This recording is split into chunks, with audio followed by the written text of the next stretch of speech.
Well, good morning and welcome to day 9 of the Democrat shutdown. We give you a daily update here to just talk about what's happening and where we see things headed. Joined here by our leadership team and, of course, Chairman Mike Bost, who will talk with you about the pain that's being inflicted on veterans in particular. He runs that committee. I just want to summarize everything this morning as I've been doing on some interviews earlier today. This morning, Americans are watching a remarkable split screen.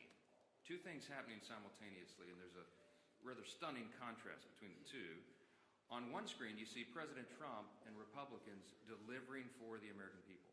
You see President Trump and Republicans cutting taxes for hardworking American families. You see us ending the border crisis, ending the crime crisis. You see us eliminating fraud, waste, and abuse in government, and now resolving violent conflicts around the world. What President Trump achieved yesterday, was announced last night, is a truly historic foreign policy achievement. I mean, it cannot be understated. We should give a whole press conference just about that. The deal that he struck between Israel and Hamas will achieve incredible results, not just for that region, but for every peace-loving people around the world, everyone around the world. He's going to bring the hostages home. 2 years they've been in captivity. They'll finally be delivered home. We're all watching the images of the celebrations in Israel and around the world by people in Gaza and in Israel, that this is coming to an end. He's going to bring the hostages home. He's going to bring peace and security back to Israel and truly lay the foundation for a lasting peace in the Middle East. This is a goal and an objective that's been stated by presidents and politicians and policymakers and people around the globe for generations. And President Trump has the strength and the vision and the resolve to do it. He's the only president who could have, as has been demonstrated. And look at the other side of the screen. So that's all going on one side of the split screen. Now look at the other. The stark contrast with the Democrats who have shut down the government. Republicans are busy working around the clock to deliver for the American people, voting over and over to open the U.S. government, and laying the foundation for lasting peace and working to deliver for American troops and military families. And what do you see on the other screen? Democrats playing games with the lives and livelihoods of the people we represent. They have now voted in the Senate. The Senate Democrats have voted 6 times to keep the government shut down. And I just want to tell you one of the most outrageous things I've seen since I've been following politics in the mid-'80s when I was a kid in the Reagan era.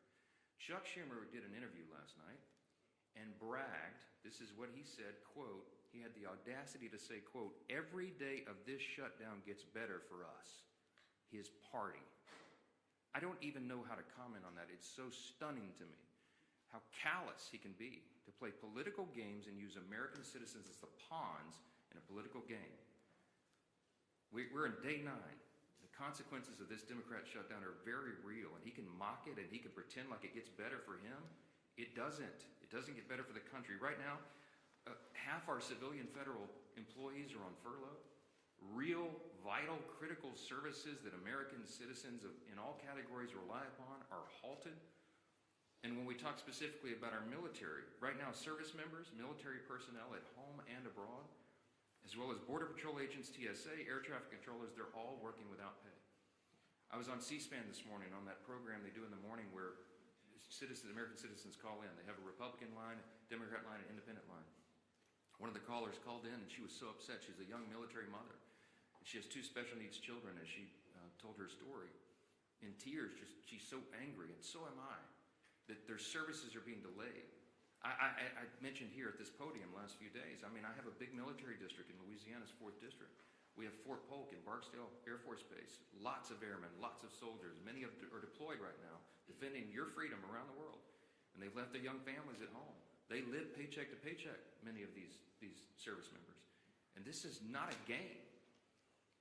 Chuck Schumer thinks it is. He says, quote, every day of the shutdown gets better for us. What the heck is he talking about?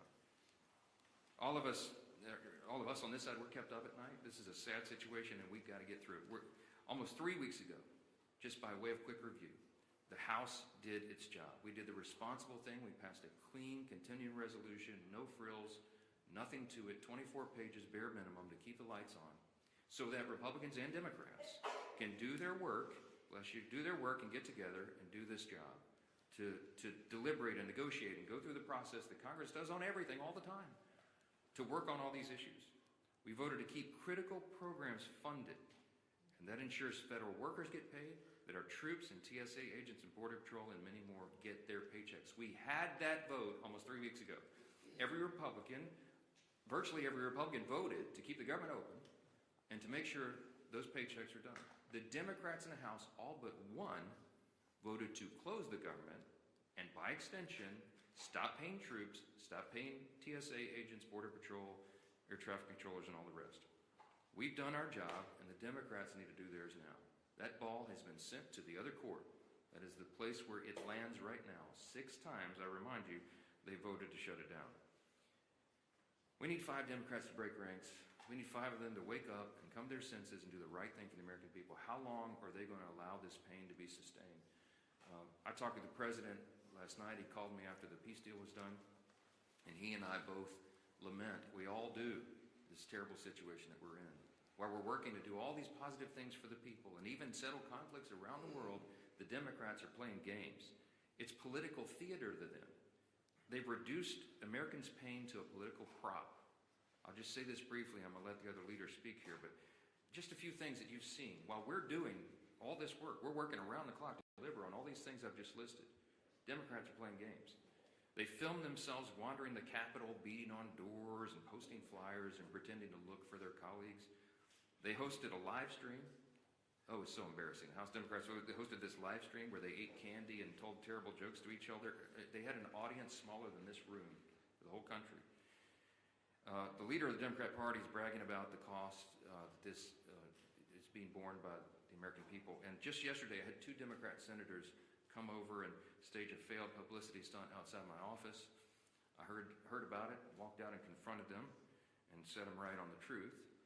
They came to this side of the Capitol to try to put on a little political show for their online audience, and then they walked right back over there and voted for the 6th time to keep the government shut down. Give me a break. Democrats seem to be doing everything except the one thing that Americans desperately need and deserve, and that's passing our clean CR to get the government operating again. That's all we're asking of them. Stop the political stunts. Stop the madness. Stop saying that you're enjoying inflicting pain on the American people, for goodness sakes, and pass the clean CR in the shutdown today. I'm going to turn it over first to our chairman, Chairman Mike Bost.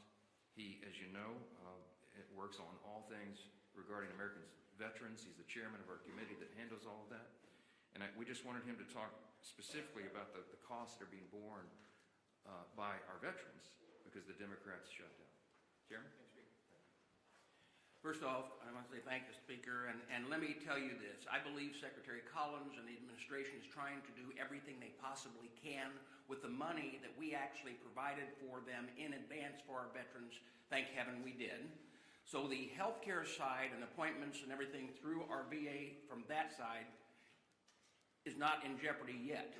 But let me tell you the areas that are and the concerns we have. In the CR that we pushed over 3 weeks ago now, we actually had extenders for certain programs that are vitally important, like the Fox Grant, which provides mental health in contracted mental health for many of our veterans who the suicides continue to happen at 17 a day. We also have things that we pushed over as far as the concerns we're dealing with continuing education.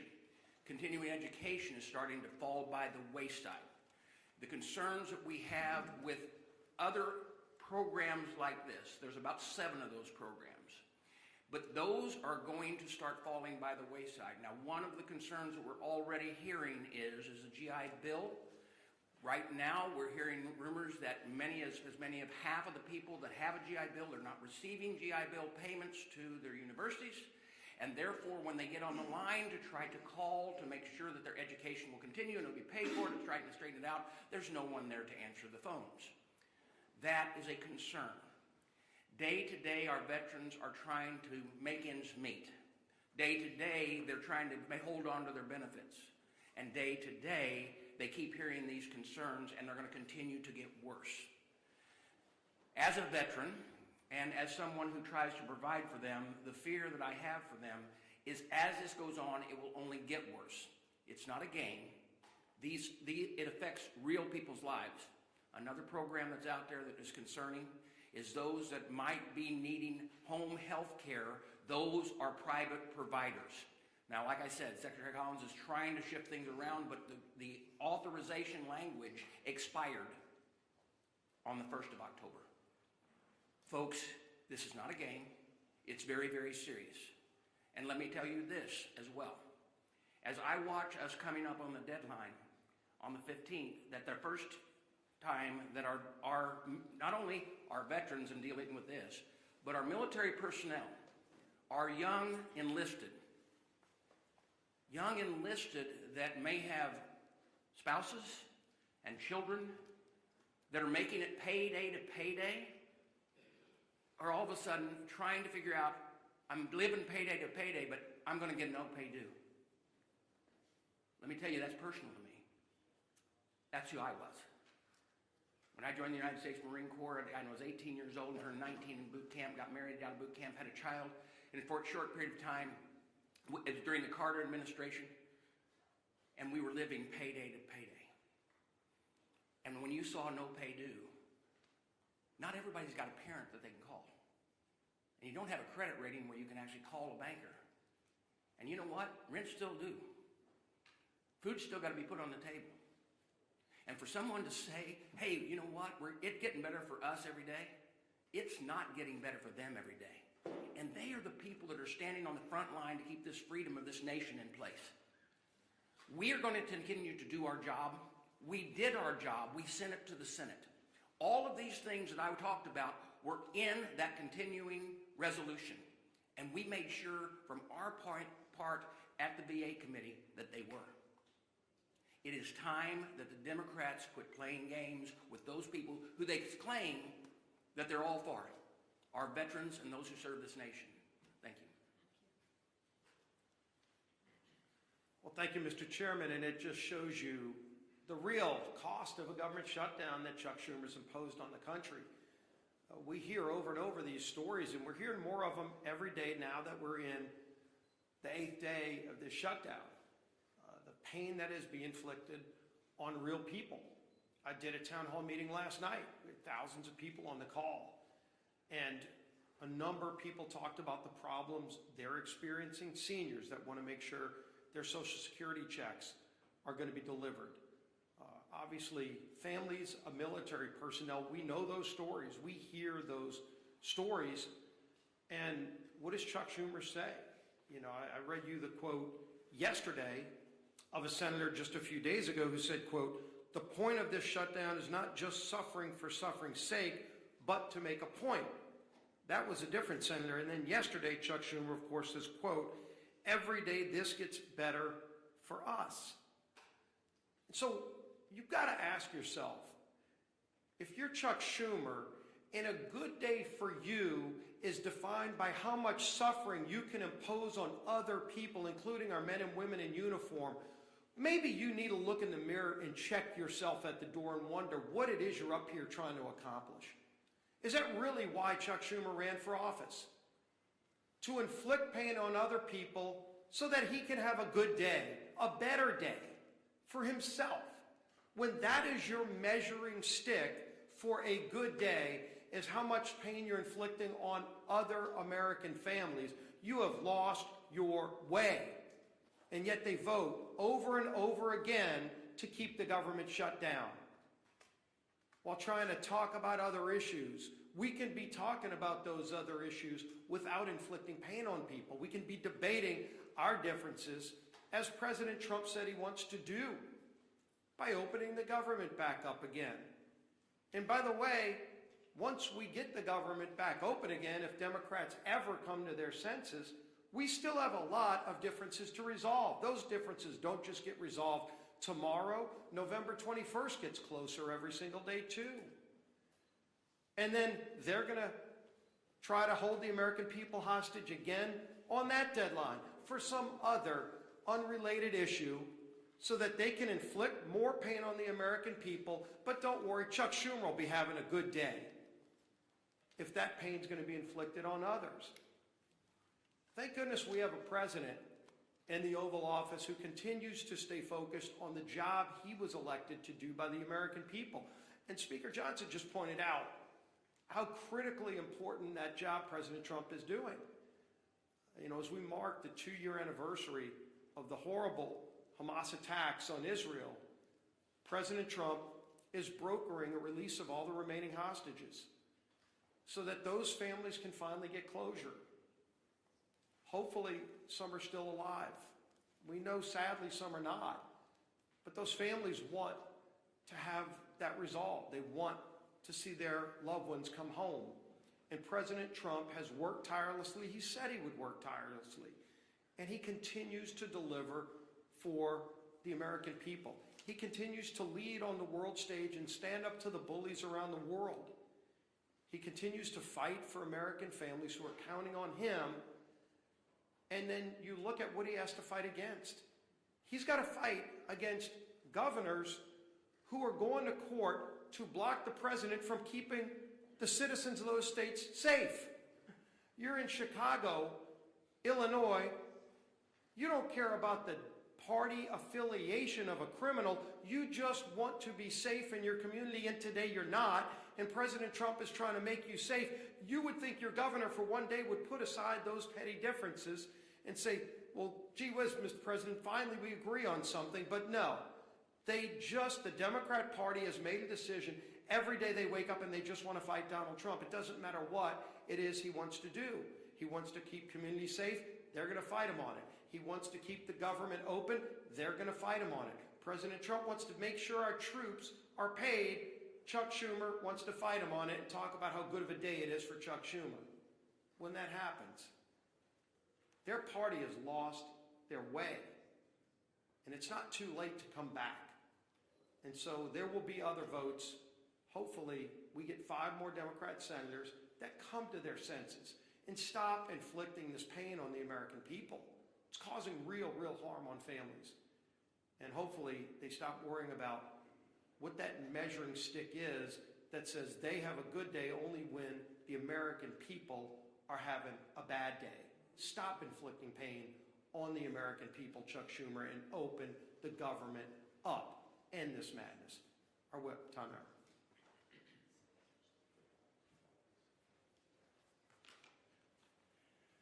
Yesterday, Senate Democrats, including the 2 senators from my home state of Minnesota, Tina Smith and Amy Klobuchar, voted for a 6th time, as the Speaker mentioned, to shut the government down or keep it shut down. 6 times. That's 6 times that Senate Democrats have voted against, as Leader Scalise was just talking about, paying our troops. 6 times that they voted against the 13,000 Minnesota National Guardsmen who are showing up to work without receiving a paycheck. 6 times that they voted against supporting federal workers, air traffic controllers, border patrol agents, and the list goes on and on. And why? Because Democrats have decided they'd rather hold the American people hostage than pass the same nonpartisan clean CR that they supported just 6 months ago and that they passed 13 times under the Biden administration. Tina Smith claims she shut the government down so that she can, quote, protect Minnesotans' health care, unquote. But Tina, if that really was the case, why do you support a $1.5 trillion spending proposal that would give health care to illegal aliens while cutting $50 billion from rural health care? She's just not being honest. This was never about health care for the Democrats. This has been about picking a fight with President Trump so that they can try to score points with the terrorist wing of their party. It's pure politics, and nothing reveals their true motivations more than Chuck Schumer taking a victory lap, as both the Speaker and the leader have said, saying every day this gets better for us.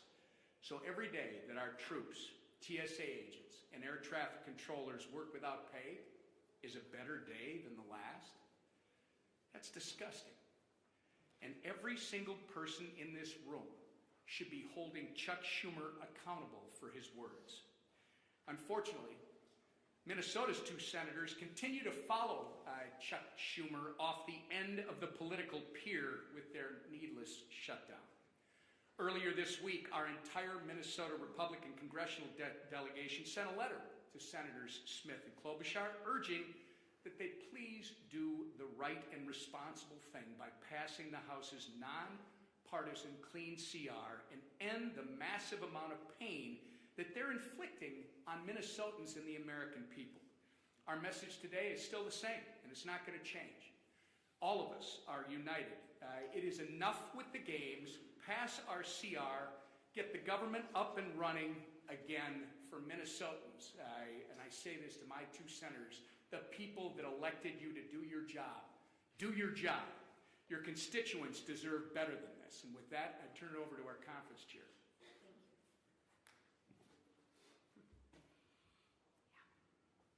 It's interesting. I often want to ask Chuck Schumer, who is us? Because it's definitely not the American people, right? And as the leader said, the speaker said, compare and contrast the two split screens. So I want to start today, and I want to tell you just how grateful that I am. For me and Ernest, about a year and a half ago. Finally. So the city of Philadelphia, Michael Newmas, and the mayor is on just the really horizon. opened their arms to this planning. And I want to event look make right this to all you and say happen. thank George, you, President Trump, really well because done, without you as our leader, this would not have happened. It is Joe Biden, or it was Joe Biden's weakness that got us into this situation. And thank God for you, President Trump, that it is your strength that has gotten us out of this situation. And this didn't happen by accident, right? It happened because of our president's strong leadership that puts America first and peace first. So again, I applaud President Trump for securing this historic peace deal. Now, like our speaker said, let's shift gears. The impact of the government shutdown is growing by the day. Planes are being grounded, paychecks are being missed, and people are hurting. Different than Chuck Schumer, he's having a good day. The American people are hurting. And why? I'll tell you why. Because Democrats are terrified of their own radical base. They are scared to death of their radical base. And let's be honest, Schumer is scared out of his mind from AOC. Think about that. Why else would he do it? He's voted for this 13 other times before. But let me share with you, enough is enough. Democrats have voted 6 times to keep the government closed. 6 times Democrats have voted against the American people. 6 times Democrats have voted against the American people. And if they do it again, 1.3 million brave men and women in their uniform could miss their paychecks next week. Chuck Schumer, how is that a good day for them? Explain that to them. I realize it's good for you and your radical base, but explain to those service members how that's a good day for them. That's 1.3 million families wondering how they are going to pay the bills, how they're going to buy groceries, how they'll fill the gas tank. That is disgraceful. Shame on you, Chuck Schumer. Our troops aren't bargaining chips. They are heroes. And let's treat them like they deserve to be treated. So when the Democrats vote again, I ask that they think of the military families who rely on the October 15th paycheck as their only source of income. And explain to them, Chuck Schumer, how that's a good day for them. I ask that they think of the servicemen and women living paycheck to paycheck. I ask that they think of them, not of the radical base that they're trying to appease. Let's put our troops before politics. Pass the clean House bill.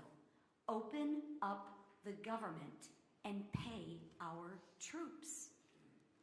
Thank you. Yes, go ahead. I understand this is a tense situation, this shutdown. Both parties think that they have the right goal and they're trying to strategize their way there. But why not put politics aside and shutdown strategizing aside to pass a standalone bill to pay the military? You mentioned that military mom that was on C-SPAN this morning. Do you ever think that this is lives and not politics, and the shutdown posturing can be put aside for the troops? I'm so glad you asked the question. We're not pursuing a political strategy. The CR is clean. It doesn't have any Republican priorities on it at all. In fact, we're extending Biden-era policies and spending. It's exactly what Chuck Schumer gave you impassioned speeches on as recently as March of this year, that must be done, that you don't play games with people's lives. They're the ones playing politics, not us. I've explained this, and I'll say it again. If there was something that we could peel off of the CR, if I could take a Republican priority or policy or trick or gimmick off the CR and make it more palatable for the Democrats in the Senate to vote for, I would have already done so. But I didn't send any of that on. We sent a totally clean document over there because we're operating in good faith. What's our goal, our strategy? To keep the lights on for the people of this country so that we can have their Congress working to resolve all these issues. They're trying to make this about health care. It's not. It's about keeping Congress operating so we can get to health care. We always were going to. They're lying to you, okay? The health care issues were always going to be something discussed and deliberated and contemplated and debated in October, November. It always was. Everybody in the building knows that. It's going on right now. There are conversations that have been going on for months leading up to this. They're lying to you.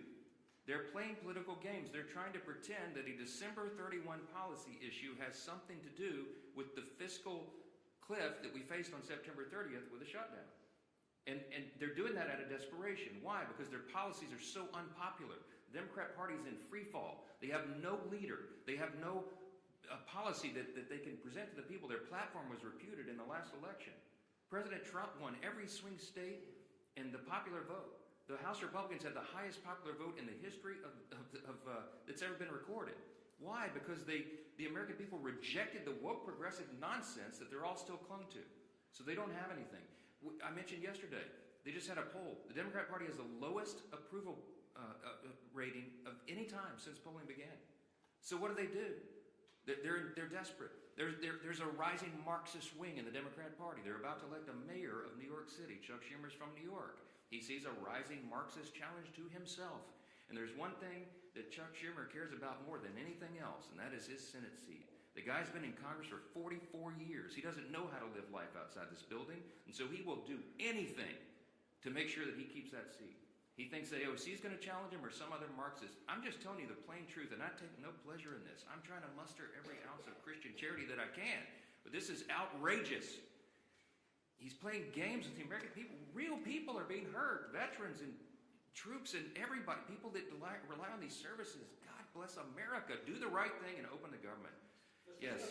Yeah. If the goal is to keep the lights on and to protect these veterans and military service who are being hurt, why not put a standalone military pay bill on the table? We have already voted to pay the troops. We did it 3 weeks ago. We put that bill on the floor, and the Republicans voted to pay the troops, TSA agents, Border Patrol, Air Traffic Patrol, and everybody else. The Democrats voted no.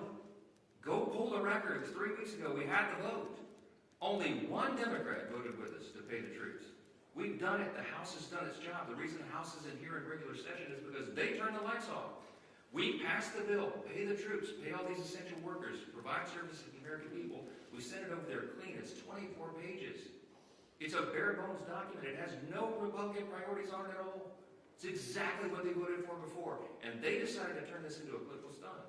So coming back here and doing it and having a duplicative vote to do the same thing we already did would accomplish nothing.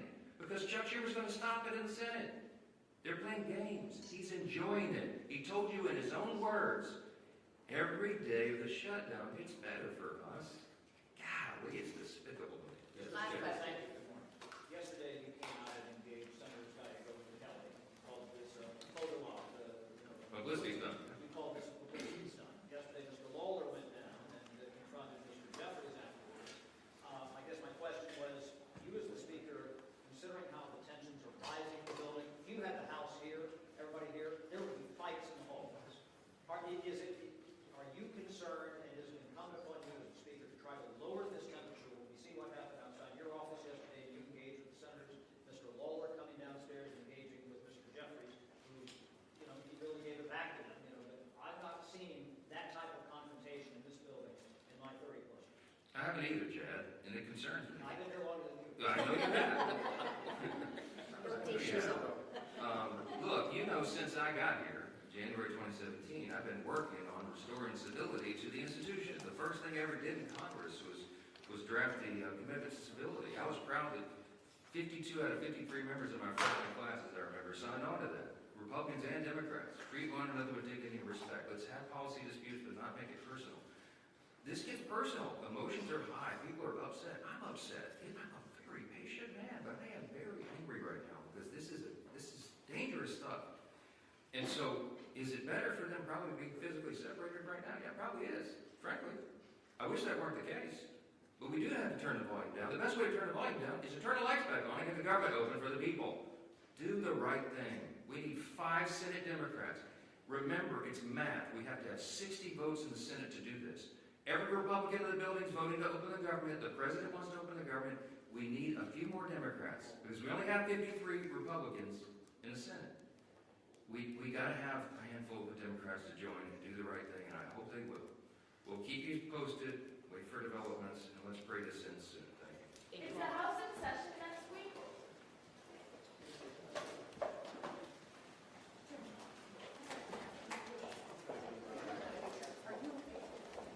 See you guys tomorrow. Same time, same place.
Ladies and gentlemen, please welcome Homecoming 250 President and Chair, George S. Leone.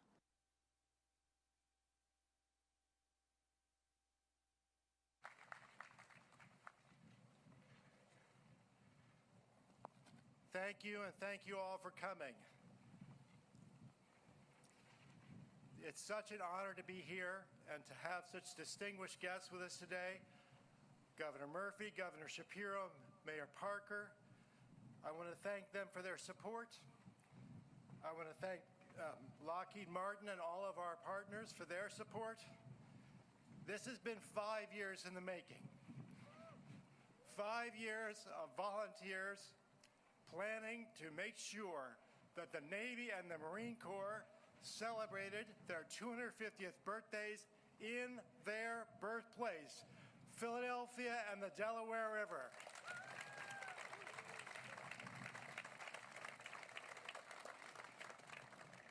Philadelphia has been a Navy town for 250 years. Camden built ships for the Navy like there was no tomorrow in the Second World War.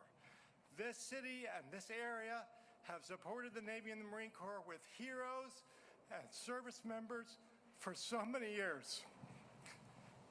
And we want to, I stink at this part, we want to honor them. And we want to make sure to thank all the people who made this day possible. Hundreds of volunteers, great partners in the city of Philadelphia and the states of Pennsylvania, New Jersey, our great corporate sponsors, our great individual donors.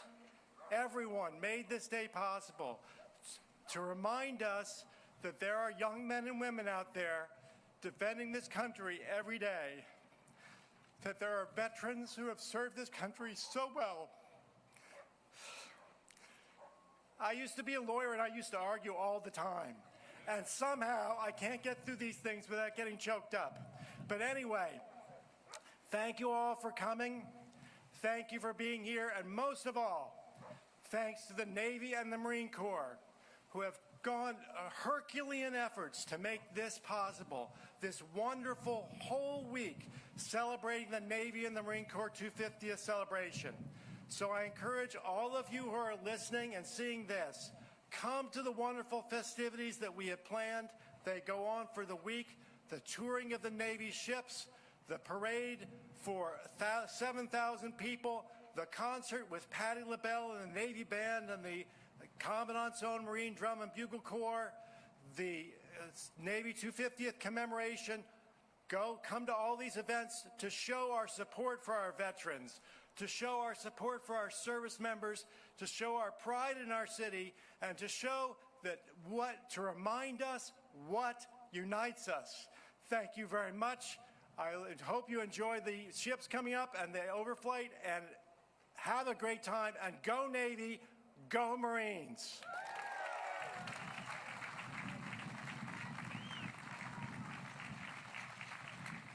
Lockheed Martin President of Rotary and Mission Systems, Stephanie Hill.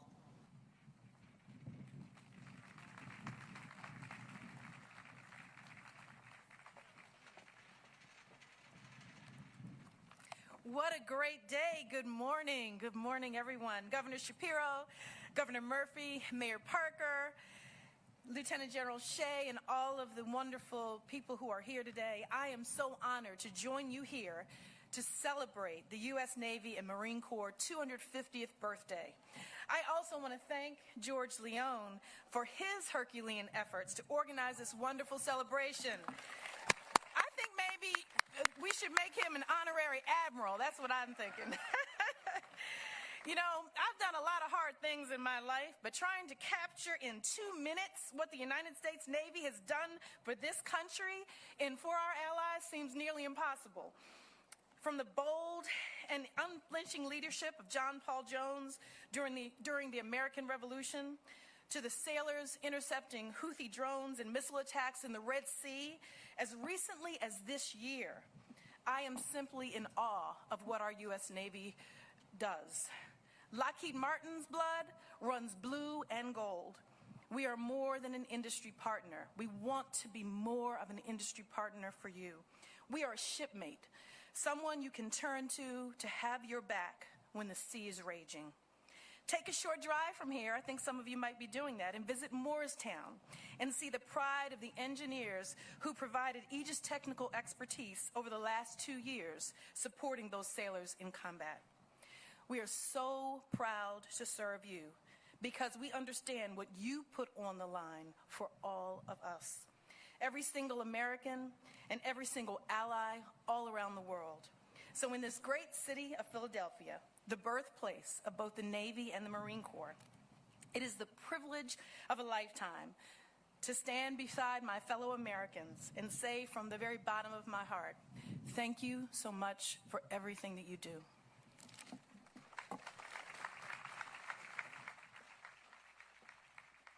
RTX Senior Director for Global Public Policy, John Beaver.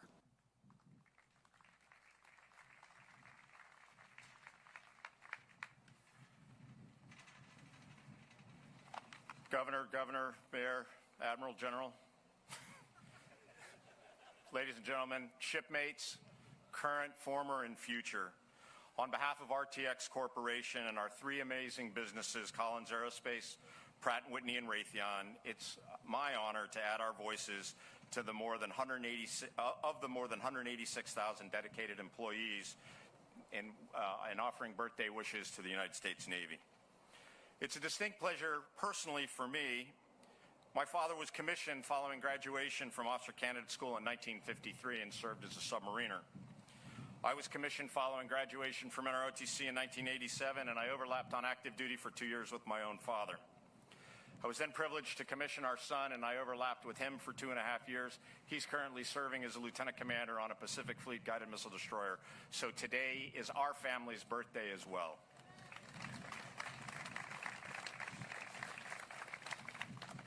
And in the same way that our family represents the past, present, and future of the Navy, so does the amazing company that I'm privileged to represent. Collins Aerospace continues to provide essential technologies that have enabled nuclear command and control since the inception of the ballistic missile submarine force. Pratt & Whitney just celebrated 100 years of working with the United States Navy and the famous WASP engine that we produced in the 1930s. And Stephanie's great remarks highlighted the engagements ongoing in the Red Sea that we were so proud to provide the missiles and fire control system alongside our industry partners at Lockheed Martin. RTX has nearly 16,000 veterans who bring invaluable skills and dedication to our company. Supporting those who protect freedom is more than a mission. It's a responsibility that we embrace. For those who stand the watch, we stand with you. For those who cherish those who go down to the ships and sea, in ships, submarines, and aircraft, we support you. Thank you for your service, and here's to the continuing success of the United States Navy. May God bless those families that are apart because of service and bring them safely home to their loved ones. Thank you.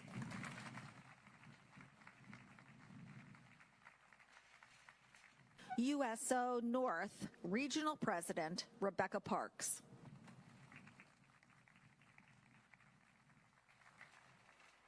Good morning, everyone. It's wonderful to see everyone here, and it's wonderful the USO could not be here today for this special occasion. And I also want to thank George for your efforts and your team at the committee for really bringing this to come to fruition, for kicking off this special day, and then for your partnership with the USO to work with us and the Navy to be here for this memorable occasion. It's such an honor to be here in Philadelphia, the birthplace of the Navy and the Marines, as we welcome service members home during this historic Homecoming 250 celebration. This week is a powerful tribute to the legacy of our sailors and Marines, and the USO is proud to be a part of it, bringing our mission to life here in meaningful, memorable ways. Back over that way, we've set up a USO pop-up center right here in the heart of the festivities, offering a dynamic lineup of all the things the USO brings across the world, experiences to celebrate, connect with, and support service members. We're bringing entertainment through a haunted house to get into the fall spirit.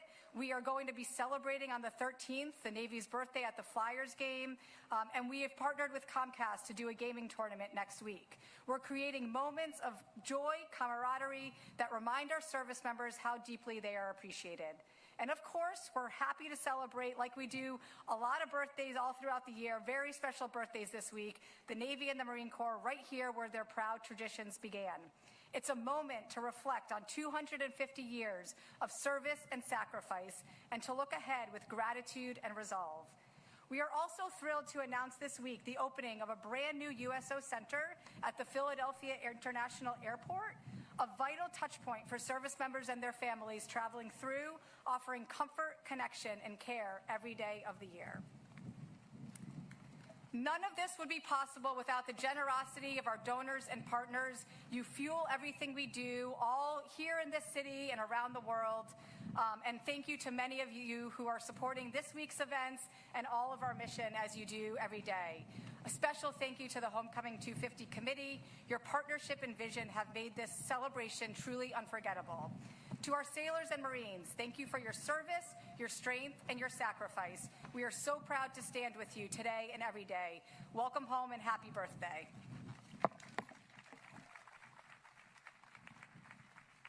United States Marine Corps Lieutenant General Bobby Shea.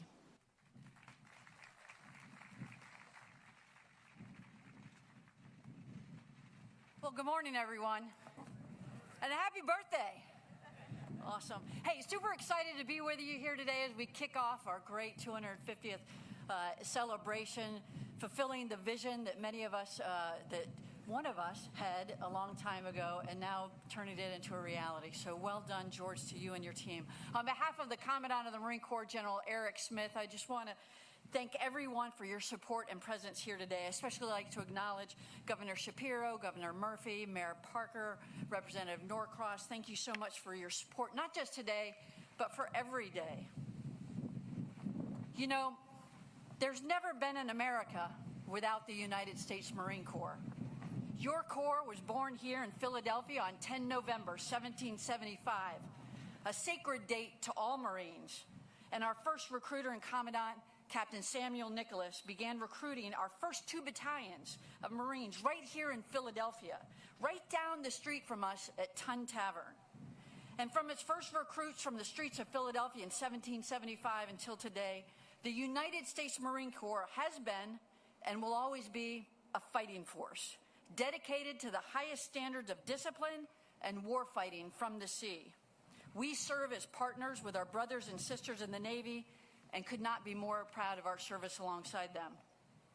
Now, one of the warships that you're about to see in the parade today is the USS Arlington. It's an amphibious warship, and from the outside, it might be difficult to distinguish from other ships in our tremendous United States Navy. But unique to this warship, as well as other amphibious warships, are the hundreds of Marines that it carries. Amphibious warships and the Marines they carry provide our nation forward deployed, flexible sea-based force that provides credible deterrence and can respond within hours of receipt of mission. What does that mean? It means that you can sleep easy at night, knowing that when America calls 911, a Marine will answer and will fight for you and will win. Your Marines want to be forward in the fight, and they are ready to do so. Today, the USS Arlington is carrying more than 225 Marines who are excited to get to know the people of Philadelphia. They'll be in the high schools, at our equipment and aircraft displays.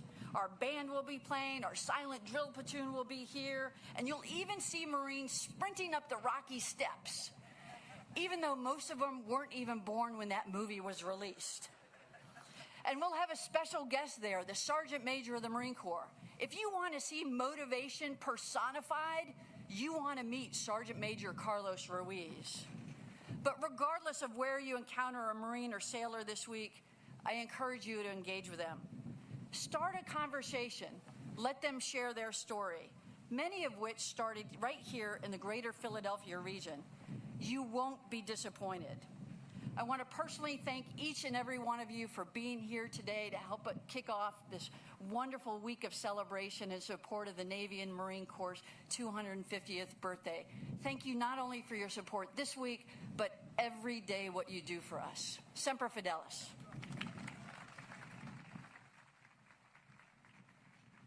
Deputy Commander of the United States Fleet Forces Command, United States Navy, Vice Admiral John Gumbleton.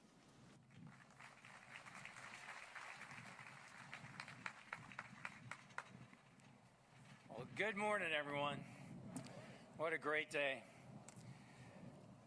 I was struck by George's comments this morning and the emotion that shined through, and how many dedicated volunteers, sponsors, and teammates that we've met on this journey of planning. It started 5 years ago, for me in earnest, about a year and a half ago. So the city of Philadelphia, Michael Numis, and the mayor, who just really opened their arms to this planning event to make this all happen. So George, really well done, sir. Of course, I want to recognize Governor Murphy, Governor Shapiro. I already mentioned the mayor, but Mayor Parker, your energy and enthusiasm is so welcome, and thank you for that. Mayor CASHAPP across the river has also been super helpful. And we in your Navy are just really excited to be here today. So good morning. And as said, I'm Vice Admiral John Gumbleton. I'm actually the Acting Commander, U.S. Fleet Forces Command here, and I could not be more proud to bring you the U.S. Atlantic Fleet here to Philadelphia. So on behalf of all our nation's sea services, Thank you for joining us today for the parade of ships and the official kickoff of the Navy and Marine Corps Homecoming 250.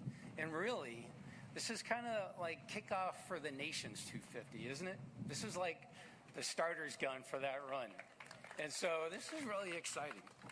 And so as the ships come down, the sight you're about to witness fills me with swelling pride. And I know you will feel the same when the formation of the world's finest warships steam into this great city. There's no greater projection of American pride, American power, and naval dominance quite like what you're about to see. And it's most certainly a fitting kickoff to a celebration that marks 2.5 centuries of the Navy's critical role in securing freedom and projecting power worldwide, from the Revolutionary War to modern-day conflicts. Today, we continue this proud legacy by patrolling international waters, ensuring safe trade routes, and responding to crises whenever needed. Your Navy will always be America's away team, a mobile fighting force on watch around the world, 24 hours a day, 365 days a year, deterring conflicts before they start. This presence ensures the dangers of our modern world will never reach our shores.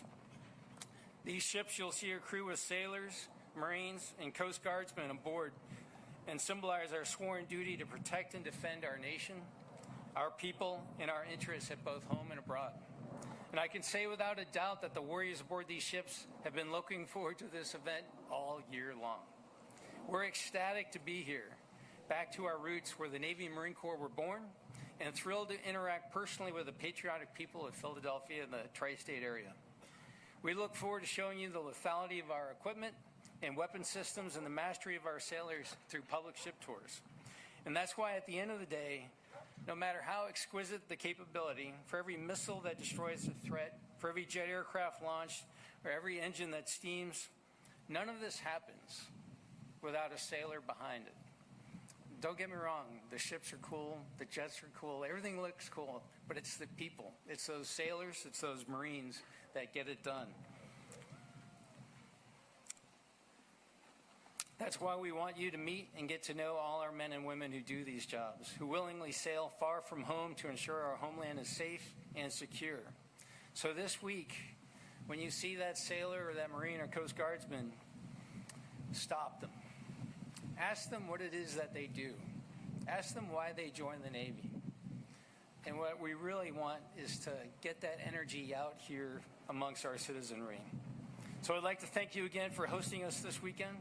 We're extremely proud of our sea services. And I'm here to tell you that the dedication and commitment and resolve of the fleet, your fleet, is stronger than ever.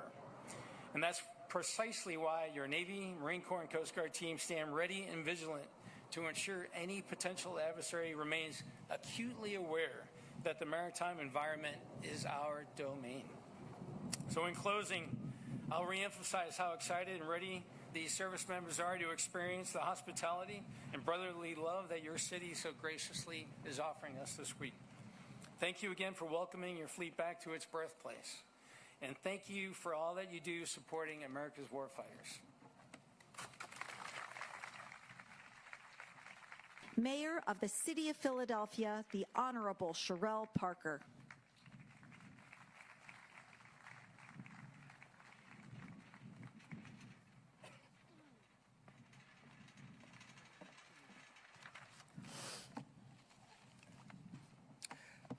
Let me start by saying that a people without knowledge of their history are like trees without their roots. On this morning, I am so honored to join with each of you. George, I was filled with that emotion as well, Vice Admiral Gumbleton, when I thought about all of the people who have worked so hard to cross the T's and dot the I's that allows us to gather here in celebration of our Navy and our Marine Corps, right here, the city, the birthplace of their roots, our great city of Philadelphia. Governor Shapiro and Governor Murphy, on today as the granddaughter of a United States Navy veteran, I want you to know that this is really a proud moment for our city. It's a proud moment for me as mayor because you will often hear me affirm Philadelphia as one Philly, a united city. But returning to our Navy and Marine Corps' roots on today reminds us that we are one America, a united nation. And so we are, and we should be very proud of that. Here in Philadelphia, we want you to remember that, yes, this is where American democracy got its start. The First and Second Continental Congresses met right here. And you know, it's also where our Navy and Marine Corps got their beginnings. Back in 1775, the Continental Congress approved the first naval ships as they set sail from these very waters. So the idea, George, that you all have worked so hard to plan a celebration that not only remembers that history, but takes it into schools across our region to ensure that students in our tri-state area won't ever forget, and they will acknowledge and learn about that legacy. When we begin today with the parade of ships on the Delaware River, I'm thinking about this week, and Rear Admiral, I want you to know I'm very biased. I get giddy when those Blue Angels and the flyovers begin, but those free ship tours and celebrations across Pennsylvania, New Jersey, and Delaware will be something for us to be extremely proud of. We talked about this Sunday night. Sunday night is coming, and you need to be there with us.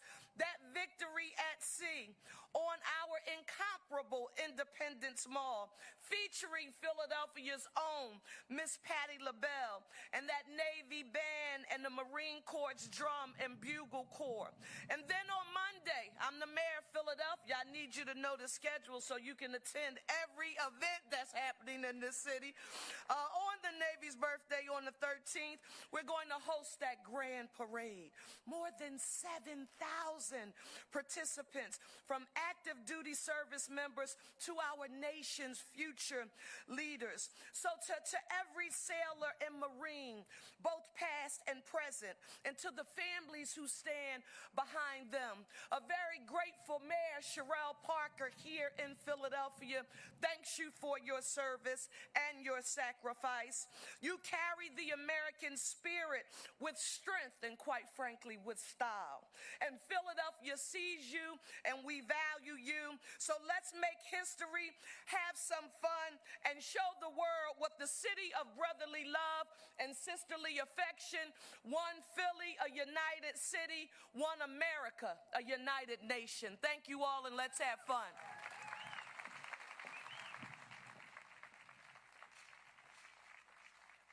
Governor of the State of New Jersey, the Honorable Philip D. Murphy.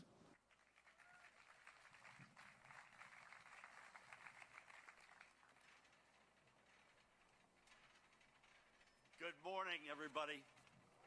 I bring greetings from the Jersey side of the Delaware.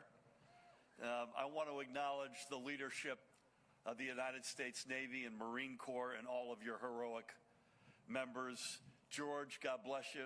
To you and your homecoming 250 colleagues. George and I are in the same graduating class from college, 46 scant years ago. To all the corporate sponsors, particularly those we heard from, and Stephanie, that presence that you all have in Moorestown is a badge of honor in the great state of New Jersey. Thank you. To all the support organizations led by the USO, to the extraordinary elected officials, Mayor Sherelle Parker. Mayor, I wish you could get more enthusiastic. I know you'll work on that. My dear friend of the Governor of the Commonwealth of Pennsylvania, Josh Shapiro. On the Jersey side, great Congressman Don Norcross, Assemblywoman Melinda Kane, who, by the way, God bless her, is a Gold Star mom. To all of the distinguished guests, members of clergy, it's an incredible honor to be here today. So a river divides us, but as anyone who knows who lives around here, this is one region. South Jersey, Philadelphia, the suburbs and exurbs and the Commonwealth that surround Philly. A lot of folks over there joined you all in celebrating the Eagles Super Bowl in February. A lot of folks over there breathed a little easier last night, with a little bit of cautious optimism. I'm told that Kyle Schwarber's first home run has still not landed, by the way. We also share something else, and that is a love of our country. And I might add, especially an enormous respect for the existential role that our Navy and Marine Corps play and have always played for these past 250 years. And everything you all and your members do to ensure that we remain, as President Lincoln famously said, that our country remains the last best hope of Earth. And as we watch in a few moments what will be, I know, a stunning parade showing our military might and our continued promise. By the way, how about this day that the Lord has made, huh? Good Lord. But as we watch this, let's also remember on this very same river, 249 years ago, this December, General George Washington, with a band of brothers that were under-equipped, to say the least, crossed that river and made history with the promise of our burgeoning nation on their broad shoulders. So thank you on behalf of the 9.5 million residents who call the great state of New Jersey home. Thank you for having us and hosting us so graciously. I apologize. I'm going to beat it back to the Federal Republic of New Jersey here, so I can't stay for the festivities. But thank you for having me. May God continue to bless our great Navy and Marine Corps. May it continue to bless the Commonwealth of Pennsylvania and the state of New Jersey. And may God continue to bless these United States of America.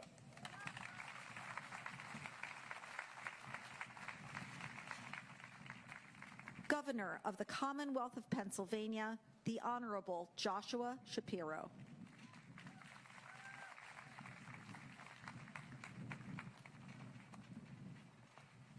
Good morning.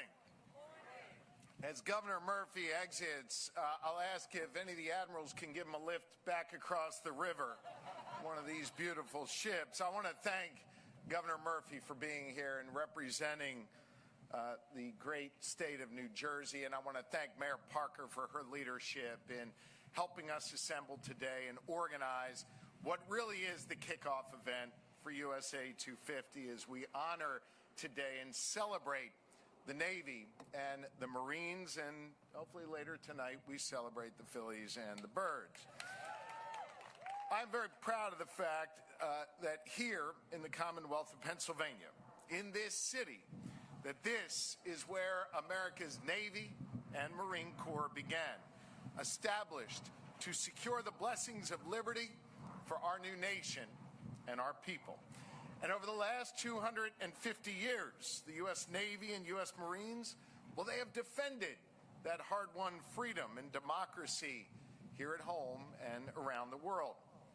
It's that legacy that General John Pippy, the Adjutant General of the Pennsylvania National Guard, an Army guy who you let in today, and I'm grateful for that he continues to uphold that together with over 18,000 of our fellow Pennsylvanians who serve our Commonwealth with honor and distinction in the Pennsylvania National Guard.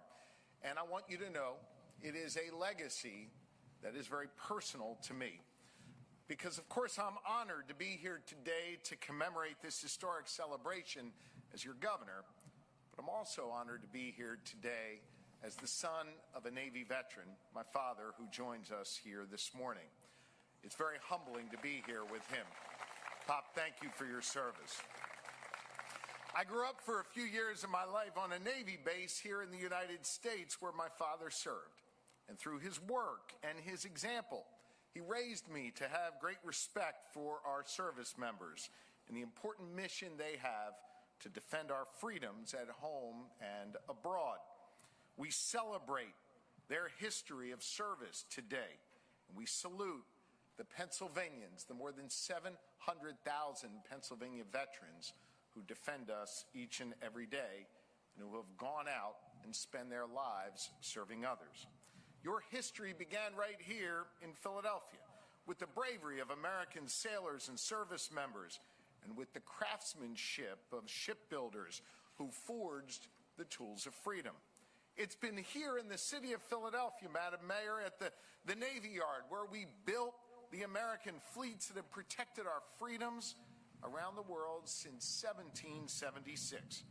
And thanks to our collective work to invest in and revitalize that shipyard, it will be here in Philadelphia that we continue to build the ships and the submarines our nation needs to deal with the emerging threats and new challenges for years to come.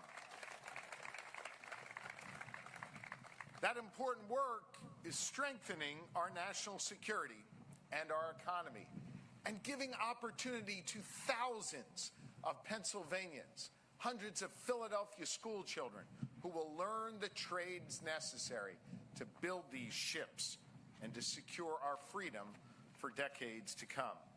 So today, we remember the sailors and Marines who have bravely served our nation. We take inspiration from their memory by making sure the Navy Yard continues to play a central role in our nation's defense. This week, of course, kicks off a year of celebration and commemoration as we prepare to celebrate America's 250th birthday right here in Philadelphia. And as George said, this really is the beginning of that process. The eyes of the world are going to be on our city and our Commonwealth, and we are ready to show the world what this great country is made of. So may God bless the United States of America, the greatest country on the face of the earth. And may God bless our sailors and our Marines who we celebrate today. And may God continue to bless and watch over the members of the Pennsylvania National Guard. Thank you all very, very much.